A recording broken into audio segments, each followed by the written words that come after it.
Bismillahirrahmanirrahim. Assalamualaikum warahmatullahi wabarakatuh.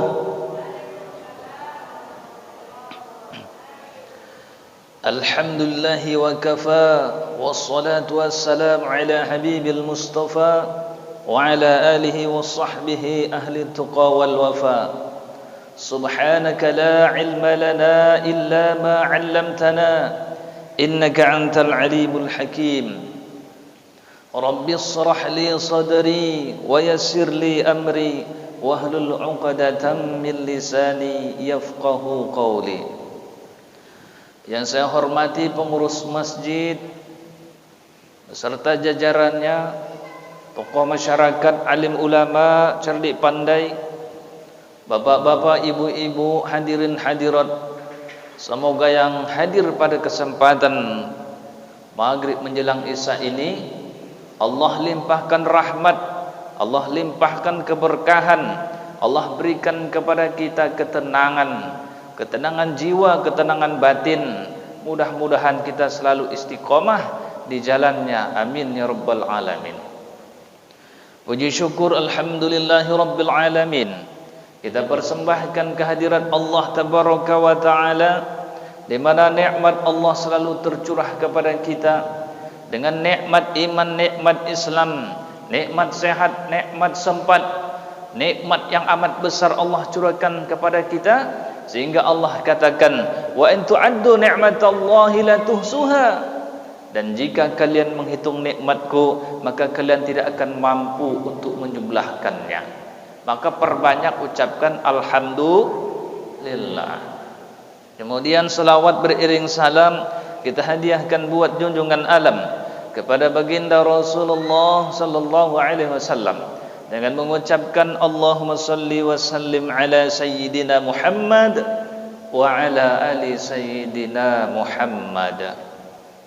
Bapak Ibu hadirin hadirat yang dimuliakan Allah Subhanahu wa taala, pada kesempatan kali ini saya akan membahas masih kajian tentang sunnah. Bulan lalu kita membahas kajian tentang sunnah Rasulullah sallallahu alaihi wasallam. Jadi sunnah Rasulullah sallallahu alaihi wasallam itu amat banyak. Jadi kalau sunnah Rasulullah sallallahu alaihi wasallam jangan kita ambil hanya sebagian saja. Tapi sunnah Rasulullah itu adalah sebagai tuntunan agar kita mengikuti langkah Rasulullah sallallahu alaihi wasallam.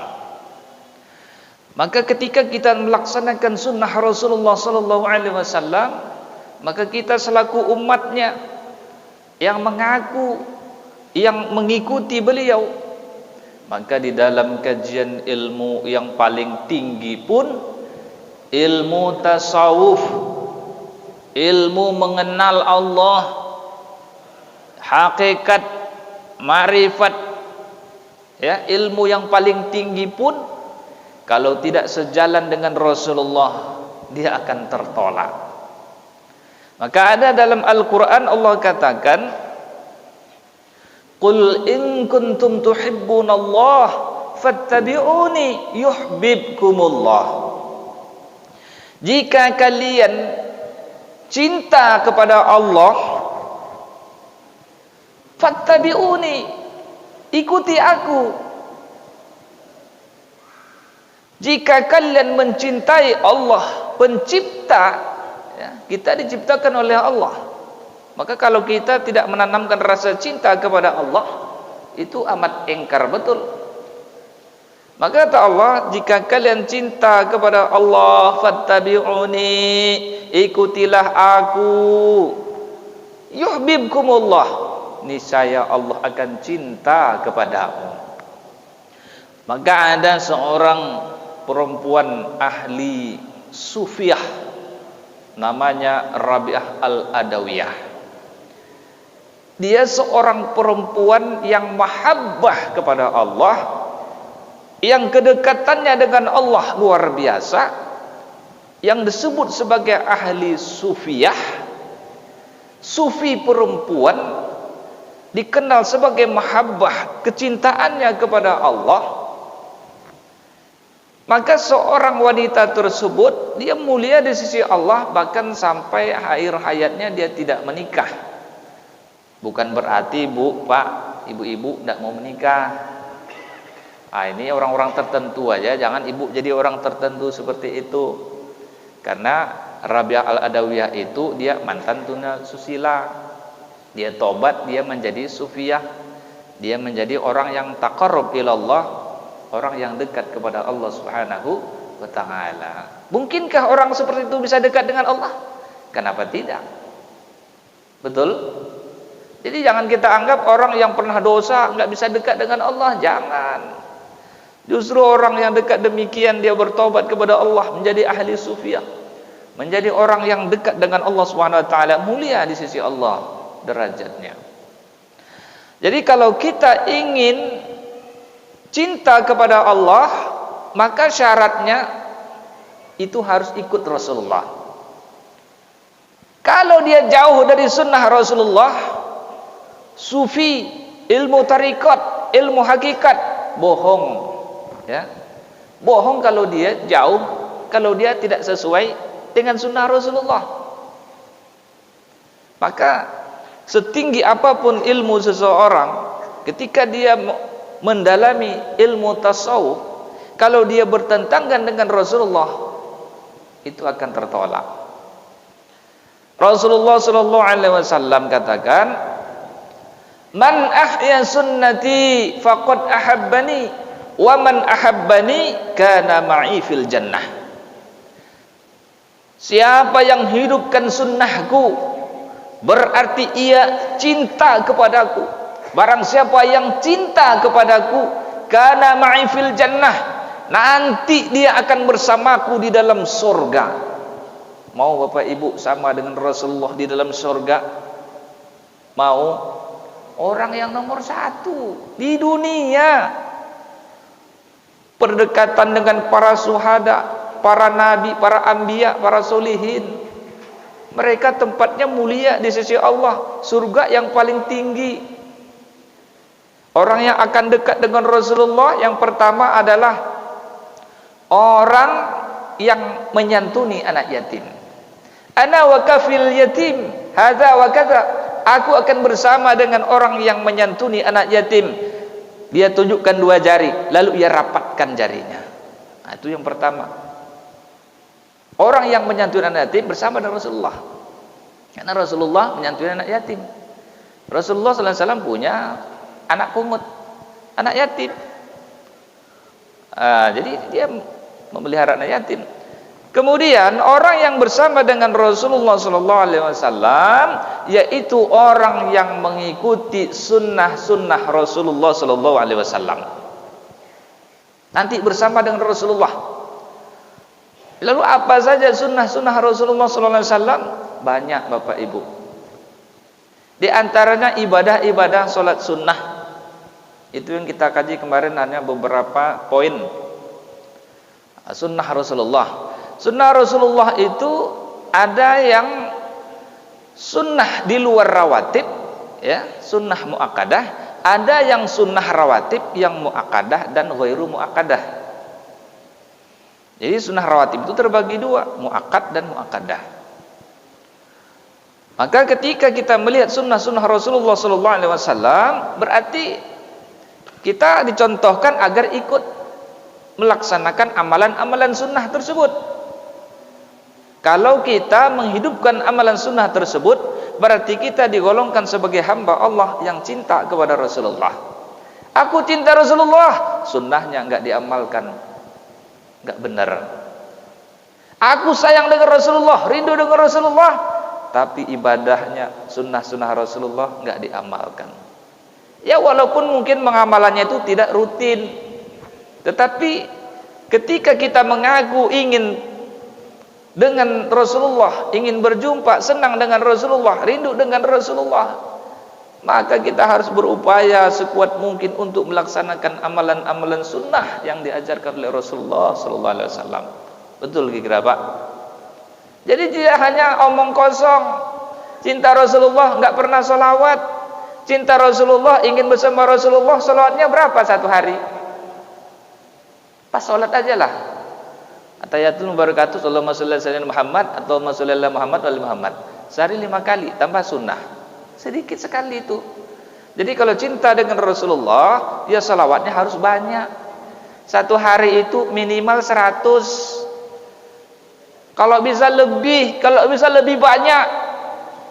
Jadi amalan yang tidak akan pernah tertolak adalah salawat kepada Rasulullah. Dijamin akan memberatkan timbangan. Yang kedua yaitu amalan, yaitu istighfar kepada Allah yang takkan pernah tertolak. Yang ketiga, sedekah ketika kita sedang dalam keadaan susah. 3 amalan itu ibu amalkanlah, bapak ibu amalkanlah, takkan pernah ditolak oleh Allah. Memberatkan timbangan amal. Nah, bapak ibu jamaah yang muliakan Allah Subhanahu wa taala, di antara sunnah-sunnah Rasulullah selain daripada yang wajib, kalau yang wajib kita sering kita kerjakan, tapi ini ada sunnah-sunnah yang luar biasa amalnya, yang sehingga kita perlu untuk melakukannya. Kalau kita ingin derajatnya mulia dan dekat dengan Rasulullah sallallahu alaihi wasallam. Kalau salat wajib itu hanya sekedar istilahnya ini bahan pokok. Salat wajib itu memang kuncinya. As-salatu miftahul jannah. Salat itu adalah kuncinya surga. As-salatu mi'rajul mu'minin. Salat itu adalah mi'rajnya orang-orang beriman. Dan salat itu adalah kunci surga. Memang pada hari kiamat nanti salat itu yang pertama kali dihisab adalah salat wajib. Salatnya bukan sedekah, bukan zakat, bukan haji, bukan ibu sebagai orang dermawan, bukan. Tapi yang pertama salatnya Allah hisab. Itu pun panjang prosesnya. Kenapa? Ada yang salatnya itu bolong-bolong. Ada yang salatnya itu ketika salat enggak khusyuk. Kalau salat mikir ketika Allahu Akbar, jemuran saya belum terangkat. Hari dah hujan pula lah. Allahu Akbar, lagi masak lupa matiin kompor gas. Yang dimasak apa? Bocang. Apa bocang? Bubur kacang. Lupa pula mau matikan kompor. Ketika salat Allahu Akbar, duit saya tadi nyimpan di mana ya? Ini pertanda salat yang tidak khusyuk. Maka salat yang tidak khusyuk itu berarti harus disempurnakan. Bagaimana menyempurnakannya? Lakukan salat-salat sunnah. Jadi ibu, salat kita nih ibu, payahlah dibilangkan khusyuk 100%. Betul? Menghayal Allahu Akbar, melayang-layang tak kemana-mana. Sami Allahu liman hamidah. Aduh, kepala mikir tak kemana-mana. Kekhusyukan tuh payah. Memang begitu. Tetapi jangan khawatir, salat kita ini walaupun tak khusyuk, itu ketika malaikat Jibril diciptakan oleh Allah sujud 20.000 tahun tanpa diperintahkan oleh Allah. Lalu Allah berkata kepada malaikat Jibril, wahai malaikat Jibril, aku suka dengan sujud engkau, tapi aku lebih suka nanti sujud kepada hambaku. Kenapa demikian? Karena hambaku tidak engkau sujud tidak diperintahkan oleh aku, tapi hambaku nanti aku perintahkan sujudnya, walaupun solatnya sujudnya dalam keadaan kacau, tak khusyuk. Tapi Allah lebih suka kepada solat orang-orang yang tidak khusyuk itu dibandingkan sujud malaikat Jibril. Jangan khawatir bu, pak, jangan saya nggak khusyuk nggak solat lah, bertambah hancur kita, sengsara kita. Solat itu dari solat ke solat menghapus dosa, ya kan? Dari solat ke solat itu kita menghapus dosa, ditambah pahalanya luar biasa. Solat wajib itu pahalanya pernah saya sampaikan, itu seperti kita 1 kali solat aja sudah dianggap 50 kali solat. 1 kali solat dianggap 50 kali solat. Kalau kita berjamaah dikali 27, 1350 kali solat. Itu pahalanya amat besar, 1 kali solat. Maka kuncinya adalah solat 5 waktu ini nanti di akhirat. Itu pertama dihisab, yang lain itu belakangan. Maka ketika sholatnya tidak sempurna, sholatnya buruk, itu dalam hadis qudsi disebutkan nanti sholatnya itu dibungkus oleh kain buruk lalu ditamparkan ke muka kita. Kenapa? Sholat nggak bisa diterima. Kenapa? Rusak. Rukun syaratnya, tak khusyuknya, ditambah lagi mikir sana sini, entah berapa rakaat, ditambah lagi sholat sendirian, kacau balau. Sholatnya bagaimana? Kalau sholat sendiri itu pasti gaya sholatnya kayak jatuh ayam. Tengah tunggu, waduh cepatnya luar biasa, kayak sholatnya kayak kilat. Betul? Makanya kalau sholat di masjid supaya sama khusyuk tak khusyuk langsung Allah terima. Kenapa? Karena berjamaah. Beda kalau sholat sendiri. Nah, itu baru sholat wajib. Maka ketika kita ingin menyempurnakan sholat wajib itu mesti harus memperbanyak sholat sunnah. Ada rawatib, ada di luar rawatib. Kalau yang di luar rawatib itu ada sholat hajat, sholat tahajud, sholat witir, sholat isyraq subuh pada subuh, ada sholat duha, ada sholat mutlak, ada sholat sunnah wudu, ada sholat hajat, istikharah, ada lagi taraweh, witir, sholat gerhana, bulan matahari, idul fitri, idul adha, apa lagi? Sholat tasbih, apa lagi? Rawatib. Ya, nanti kita rawatib. Ini kan di luar rawatib. Apa lagi? Sholat ghaib. Itu sholat apa itu? Itu sholat fardu kifayah itu. Fardu kifayah, sholat jenazah, ya, wajib itu fardu kifayah. Sholat ghaib pun juga fardu kifayah. Nah, banyak sholat-sholat yang lainnya, sholat duha, sholat tasbih, sholat hajat, sholat macam-macam, ya, sholat-sholat sunnah itu yang di luar rawatib. Nah, untuk sholat-sholat demikian itu ada yang mesti kita seumur hidup tuh setidaknya sekali kita lakukan itu. Banyak sholat tasbih itu, setidaknya seumur hidup sekali. Sholat gerhana, nampak gerhana, kita nampak betul gerhana, tak mau sholat gerhana, setidaknya kita itu ikut gerhana, sholat gerhana, umpamanya. Nah, seperti itu di luar rawatib. Yang sholat rawatib di sini nanti ada keutamaan yang luar biasa. Di dalam kitab Nashaiul Ibad karangan Imam Nawawi, ya, di sini tentang rawatib itu luar biasanya di mana letaknya. Sholat sunnah rawatib, riwayat yang ke-12, riwayat yang disebutkan 12 rakaat tersebut itu nanti kita dibangunkan rumah di dalam sorga. Sholat yang rawatib 12 rakaat itu disebutkan yang pertama, riwayat pertama 2 rakaat sebelum subuh. Ini sunnah muakkadnya ini. 2 rakaat sebelum subuh, kemudian 4 rakaat sebelum zuhur, 2 rakaat sesudah zuhur, 2 rakaat asar tidak disebutkan dalam satu riwayat yang lain. 2 rakaat sesudah maghrib, 2 rakaat sesudah isya. Ini riwayat yang pertama. 12 rakaat ini siapa yang melakukan ini dengan istiqomah, kecuali dalam hal tertentu seperti perjalanan musafir, itu mungkin tidak. Maka dia akan dibangunkan rumah dalam surga, rumah yang megah oleh Allah Subhanahu wa taala. Dalam riwayat yang lain, sunnah rawatib itu 2 rakaat sebelum zuhur, ini yang muakkad masih. Ini dalam kitab Nashaiul Ibad disebutkan 2 rakaat sesudah zuhur, 4 rakaat sebelum asar, 2 rakaat sesudah maghrib, 2 rakaat sesudah isya. Ya, 2 rakaat sebelum subuh. Ini 12 juga. Ada 2 riwayat ini disebutkan dengan sunnah muakkadah rawatib yang betul-betul pahalanya besar. Sehingga sunnah-sunnah ini akan menutupi solat yang tidak khusyuk. Bahkan dalam satu riwayat ketika kita dulu pernah meninggalkan solat, ya, umur 70 tahun tapi rajin solat baru 10 tahun, maka dulu-dulu solatnya apa? Bolong-bolong. Dalam pendapat ulama dengan solat sunat sunnah ini akan menutupi solat-solat yang kita tinggalkan. Tapi menurut pendapat Imam Syafi'i, orang yang dulu pernah meninggalkan solat wajib, maka dikodok solatnya, solat wajib itu. Selesai solat isya, nanti solat isya lagi sekali. Kenapa? Mengkodok tahun dulu saya sering meninggalkan solat. Solat asar begitu juga, dikodok lagi. Solat subuh begitu juga, dikodok lagi. Kalau bisa sebelum subuh, sudah azan, dikodok solat wajib. Itu pendapat Imam Syafi'i. Kenapa? Melihat daripada solat sunnah saja dikodok sunnahnya. Rasulullah pernah ketinggalan solat subuh. Itu solat qobliyah subuh, walaupun solat subuhnya sudah siang, dikerjakan. Padahal waktunya sudah ketinggalan. Apalagi yang wajib. Yang sunnah saja Rasulullah kerjakan.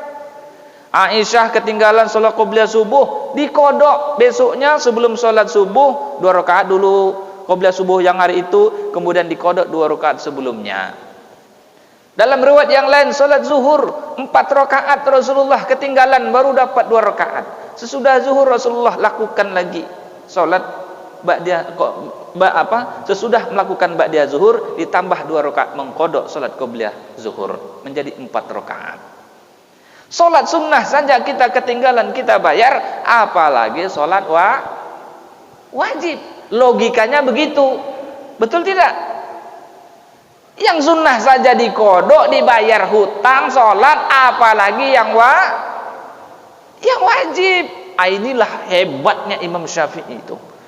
Wala taqrabuz zina, jangan kamu dekati zina. Jangankan melakukan zina, mendekati saja tak boleh. Ibaratnya cara mempelajari hal-hal yang ayat yang seperti itu ditimbal balikan, ya kan? Jangankan melakukan zina, dekat saja dengan tempat zina tak boleh. Gitu ayat itu. Kalau dikaitkan dengan sholat tadi, jangankan yang wajib, yang sunnah saja harus dikodok karena ada dalilnya. Ini pendapat Imam Syafi'i. Jadi kalau kita yang wajib ketinggalan itu dikodok, apalagi yang sunnah. Yang sunnah kita kodok juga gitu. Ini pendapat Imam Syafi'i.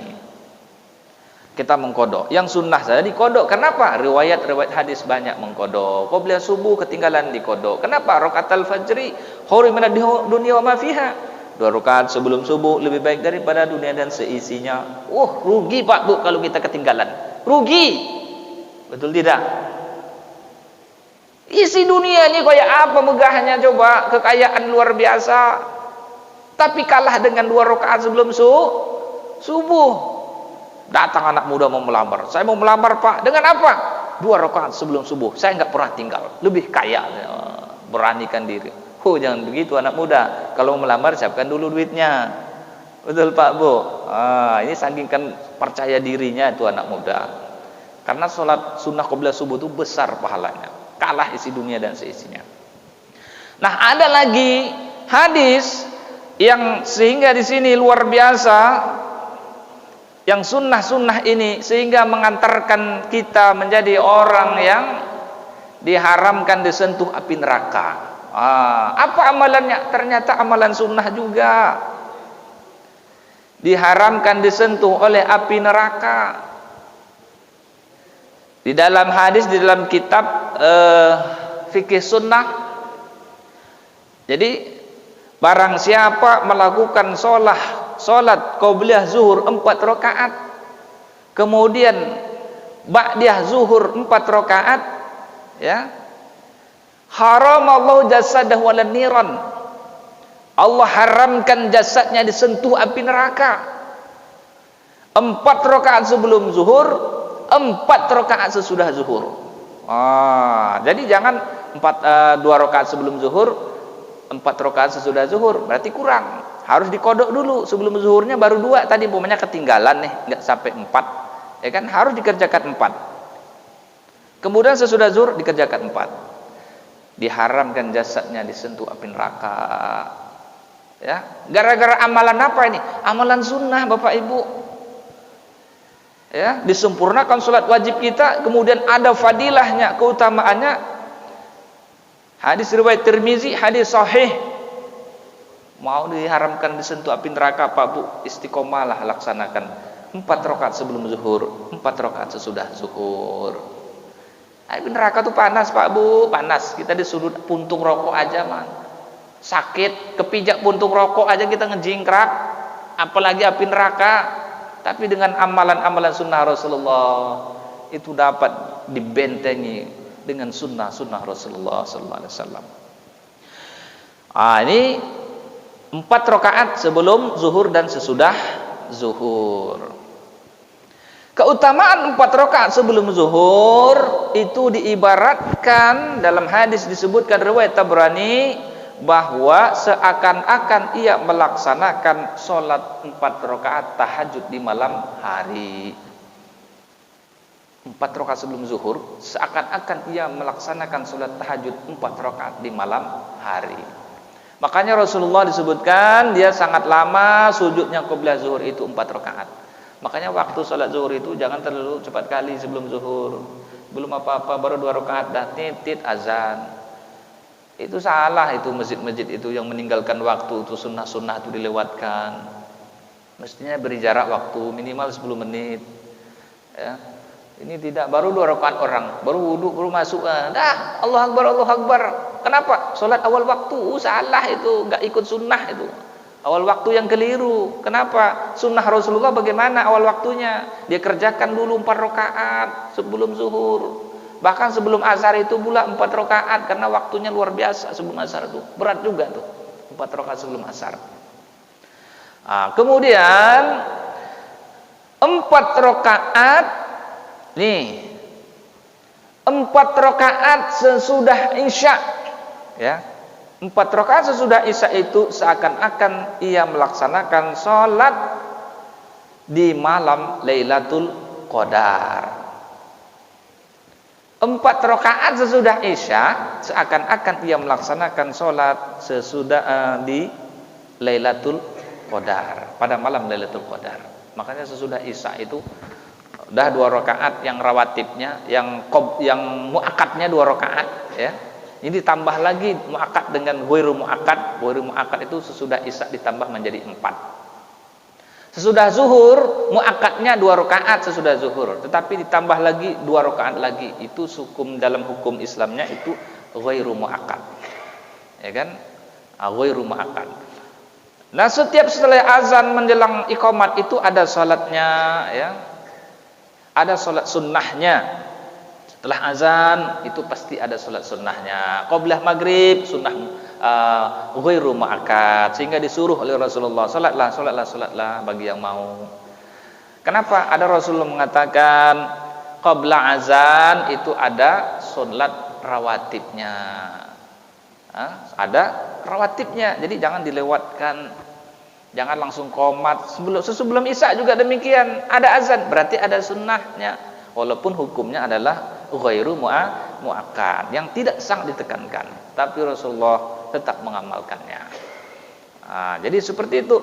Jadi sunnah-sunnah inilah yang akan menyebabkan kita itu mulia di hadapan Allah. Yang dengan sunnah-sunnah inilah kita akan menutupi kekurangan-kekurangan solat wajib. Dengan sunnah-sunnah inilah kita akan menjadi sempurna solat kita.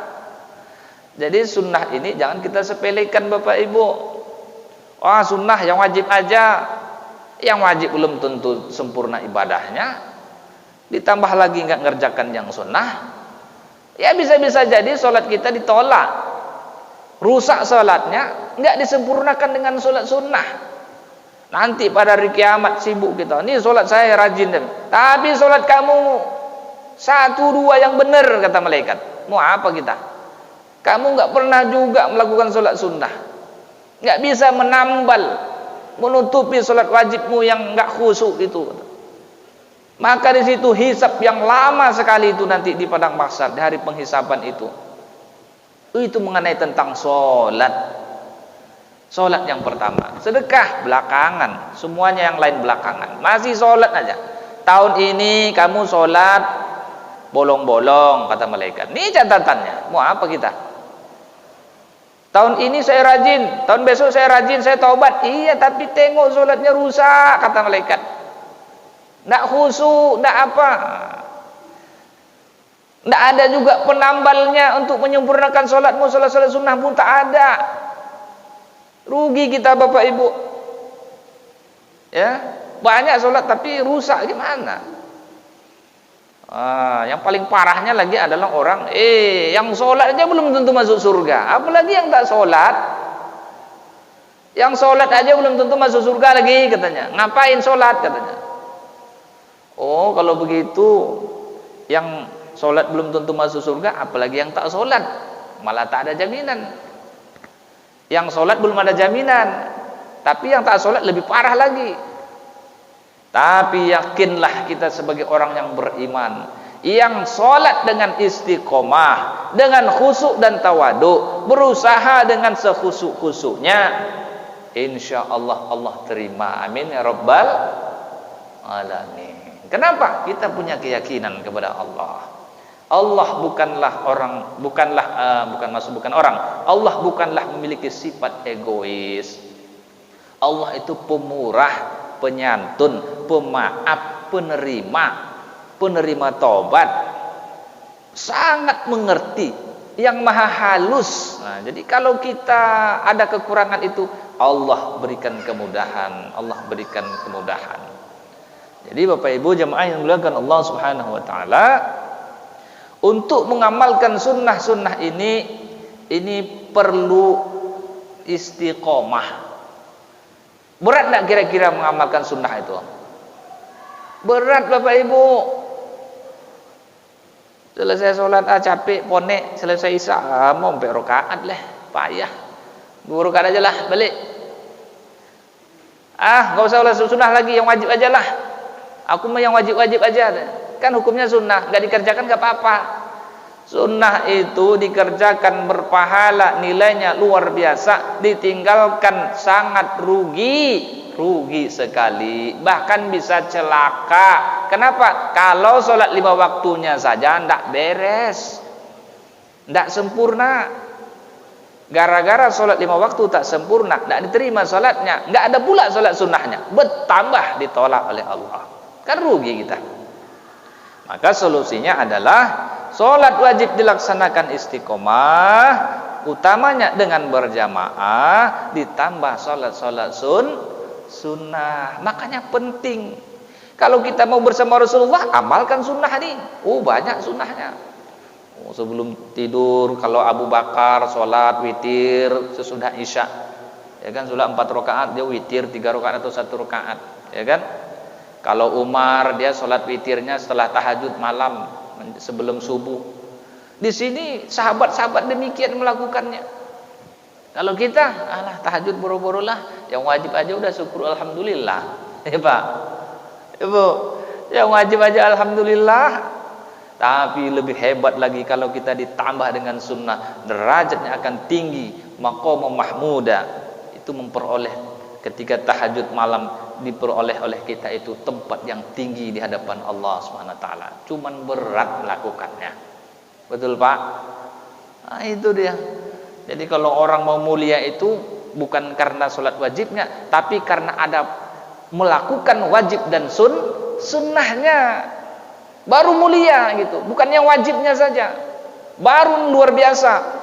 Yang wajib dan yang sunnahnya, barulah derajat kita itu tinggi di hadapan Allah Subhanahu wa taala. Jadi kalau masih yang wajib aja belum, apalagi yang wajibnya itu masih sumrawut, ya. Yang wajib aja enggak beres, banyak sholatnya enggak diterima, enggak khusyuk, bahkan lupa. Kalau berjamaah ada yang ngingetin, lupa 1 rakaat, ada yang membisikkan subhanallah, sehingga sempurna. Ternyata lupa semua. Waduh, berabe nih, ketinggalan 1 rakaat, dah salam. Maka Rasulullah mengajarkan agar menambah lagi 1 rakaat yang terlupakan. Ada satu masjid sampai sholat isya 5 rakaat. Ada Pak? Itu dia. Berjamaah pun masih aja lupa, apalagi sendiri. Udah banyak jamaahnya sholat isya sampai 5 rakaat. Kadang-kadang udah subhanallah di belakang tapi terlambat, imam dah kadung naik. Jadi sholat isya itu 5 rakaat, ada lagi yang kurang. Dengan berjamaah saja kita masih lupa, apalagi yang sendiri, yang lupanya berjamaah pula tuh. Tapi setelah sholat assalamualaikum baru ingat, baru nanti kita 3. Kenapa nggak bilang dari tadi subhanallah? Kalau lupa subhanallah, supaya imam naik lagi. Begitu. Itulah Bapak Ibu jemaah yang dimuliakan Allah Subhanahu wa taala. Barangkali ada yang mau bertanya, masih ada sekitar 4-5 menit lagi. Ya Pak Ji.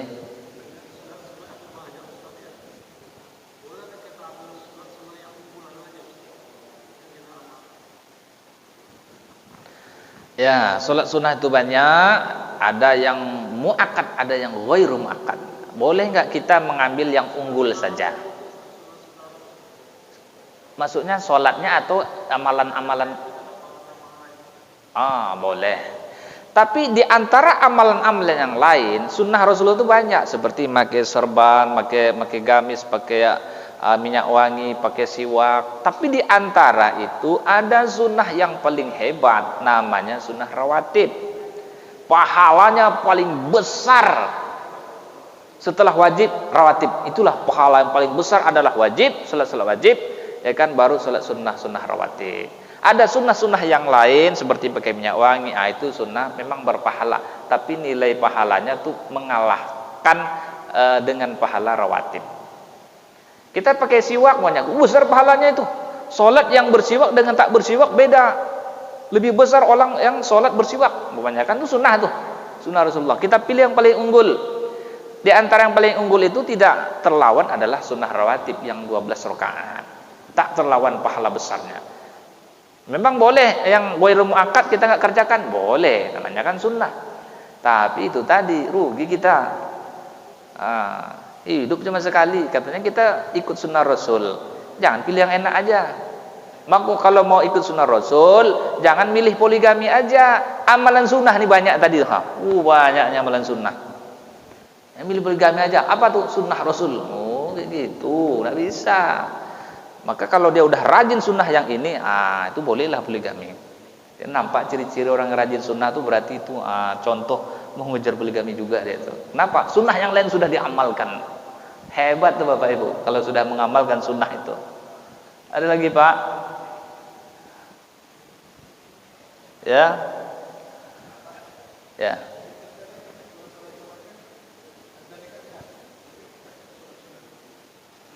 Ya, di masjid kita azan sekali, ini terjadi azan 2 kali itu ketika di masa Utsman. Masa Rasulullah SAW ketika Rasulullah jadi khotib ke mimbar, nampak orang datang belum sholat 2 rakaat, itu disuruh sholat, sakingkan wajibnya, sakingkan ditekankan sekalinya sholat sebelum khotib naik ke mimbar. Karena terjadi perbedaan para ulama, di masa Rasulullah tidak ada qobliyah Jumat. Yang ada sebagian ulama berpendapat adalah sholat mutlak, tahajud tahiyatul masjid, kemudian sholat mutlak. Itu di kalangan Imam Malik, maka dia azannya cukup sekali.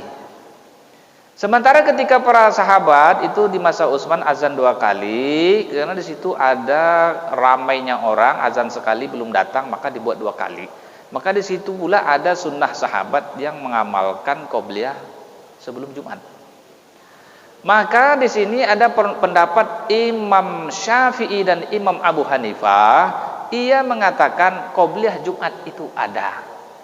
Melihat daripada di masa Utsman. Karena terjadi perbedaan tadi. Kenapa boleh mengikuti sunnah daripada sahabat? Karena alaikum bisunnati wa sunnatul khulafa'ir rasyidin al mahdin adu bin nawajiz. Ikutilah sunnahku dan sunnah khulafa'ir rasyidin, dan gigitlah ia dengan gigi gerham, artinya peganglah ia dengan sekuat-kuatnya. Di antara sunnah sahabat adalah qobliyah Jumat di masa Utsman. Maka Imam Syafi'i, Imam Abu Hanifah yang mengikuti banyak di Indonesia ini azannya 2 kali. Itu tadi pendapat Imam Syafi'i. Ya kan? Azan sekali mengingatkan, ya kan? Kemudian qobliyah Jumat. Azan 2 kali naik khotib ke atas mimbar. Jadi 2 kali. Kalau yang udah seperti ini 1 kali, ya nggak apa-apa 1 kali. Tapi kalau ada yang 2 kali, ya silahkan 2 kali. Ada qobliyah Jumatnya, karena ada pendapat imam mazhabnya, Imam Syafi'i dan Abu Hanifah. Kalau Imam Malik, ya nggak ada pakai azan qobliyah Jumat, nggak ada. Berarti kalau mau ikut ya 2 kali, ya silakan. Kalau enggak, ya nggak apa-apa.